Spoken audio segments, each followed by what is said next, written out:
I recently decided to quit my degree. I thought my passion was working with kids as a doctor, but after 2 years of medical school, I've come to realize that I was not only lying to everyone around me, I was lying to myself.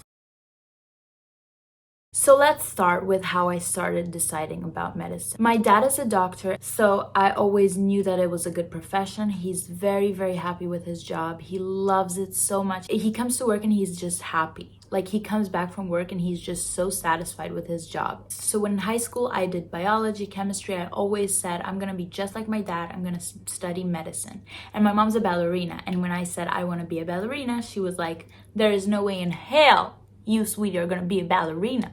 So I never went. And the other option for me was a doctor, because that's what I believed was really good, and then I'll be happy. So I started knowing that my passion was working with kids and being with people and working around people and creating something. And I thought maybe somewhere in this huge world of medicine, I will be able to find myself. But I also did know that I hated science. Hated it more than I can describe. I did not like biology. I did not like chemistry. I did not like physics. I did not like any type of science whatsoever. And that is a huge red flag. Huge, ginormous. The biggest red flag out of this story. If you don't like science, you should reconsider. This whole process is so packed with science that it's basically impossible to go through it not liking science. So my true inspiration in life was always to be an artist, but I was always told that it's not a profession and you can't make money with it and you'll just be living on the streets. So I was like, okay, I'm gonna listen to these people around me. I'm just gonna stop and not do anything creative. I'm just gonna go and focus and be the best doctor, medical student ever. Okay, so I did my best. I got into medical school. Once I started medical school, I wasn't enjoying it, but I also didn't think you were supposed to enjoy it, you know? We had fun, but it's like your whole day, your mind is focused on, I have to get these exams. I have to get this knowledge into my head. So I started medical school and I was doing everything as everyone else, and I was struggling like everyone else, because this is medical school. If you're struggling, it's normal. You know, it's normalized to struggle. It's normalized to not sleep. It's normalized to suffer from mental health, because you're just working so hard all the time, and you're supposed to, because this is what it takes to become a good doctor. So you start medical school and it's all hard, but you're like, this is my passion. You know, this is what I was telling myself. This is my passion. This is what I want to do. You know, that I chose this. Like, I'm here. I'm first of all grateful to be here, because getting into medical school is not easy at all, no matter where you are in the world.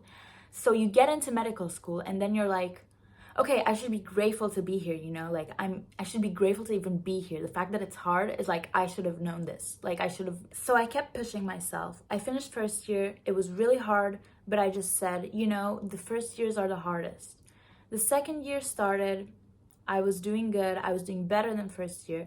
I was working so hard. I was pushing myself. You already know, like, the techniques that help you to study. And so I was pushing myself really hard. I finished second year really, really well. And then after my last exam, I just remember being like, I don't want to do this anymore.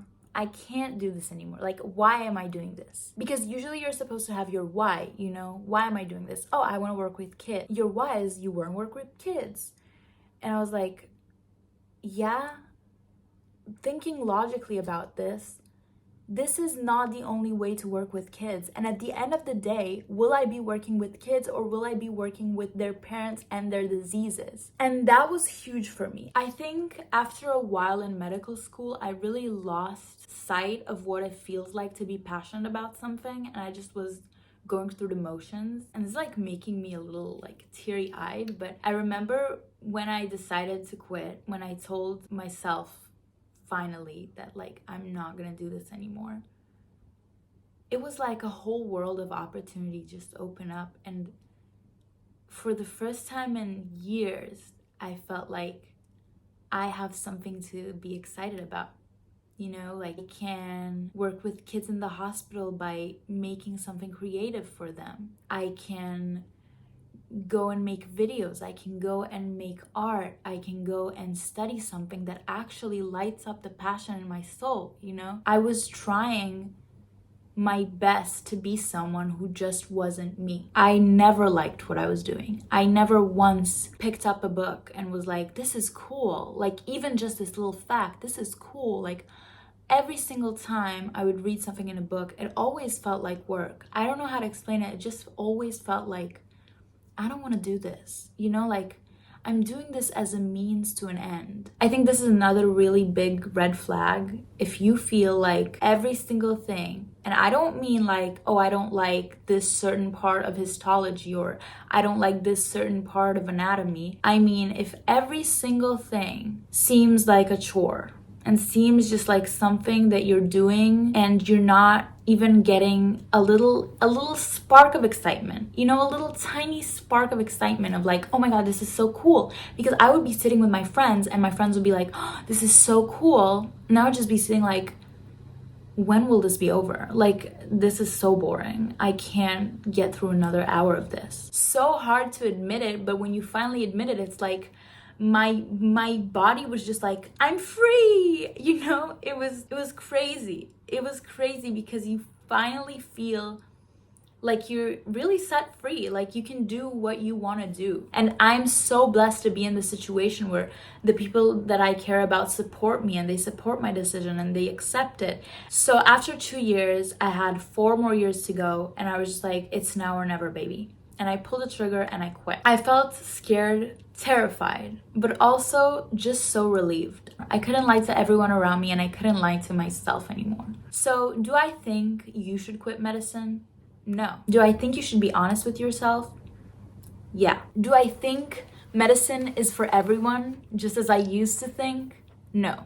I think medicine is for the people who are passionate about science, about the human body, about healing diseases. I think the most important thing I have on my heart is to say that even if everyone around you wants you to be a doctor, and even if everyone in your life thinks that it's the right choice for you, you can't make yourself be someone. What am I gonna do next? After quitting medicine, I knew that I wanted to stay in Milan. I knew that I want to study something else. I knew that I couldn't just sit and do nothing. So I decided to go to art school. And I'm gonna be studying fashion design, which has been my passion ever since I was little, you know, but I've never developed it because I was always told that it's not a profession, it's not the right thing to do. So I think I blabbered enough. This video is already 30 minutes long. So yeah, basically I'm going to fashion school. And I couldn't be more excited. And I think the thing I'm most excited about is the opportunities. And this is like making me emotional, but like the opportunities that I have now to follow my dreams and to actually do what I want to do in life. And thank God that I have the opportunity and the belief in myself to see that I can do it. So yeah, I just wanted to film this video to share my soul with someone. If anyone feels a similar way, feel free to message me on Instagram. I'll leave my Instagram down below. I'm super active on there, so feel free to tell me. Yeah, I decided to follow my passion and do art. I don't know if fashion design is exactly the thing that I'm gonna be doing for the rest of my life, like if I'm gonna be sewing clothes or whatever. But I do know that I care about it and that it lights a sparkle in my body. You know, it makes me excited. It makes me happy. Yeah, I feel like that's the most important thing that I haven't had in the longest time. And now I do, and it's an amazing feeling. And I don't care how old you are. It's never too late. Literally never too late. You don't have to stay in something you don't like. You don't have to. You have a choice. You have a choice in this life. You have a choice whether you want to do something for you or for other people. So yeah, that's my video. I hope you guys enjoyed it. If you did, please like it and leave a comment down below. I would love to read your comments. And also I would love to chat with you guys on Instagram. So DM me and write to me, and just like feel absolutely free to write to me. DM or email, whatever you prefer. If you have any questions, if you have any doubts, if you have any video ideas, if you have any content ideas, I would love to hear them. And I can't wait to bring you guys on this journey with me in fashion school. So I hope you enjoyed this video, and I'll see you in the next one. Bye.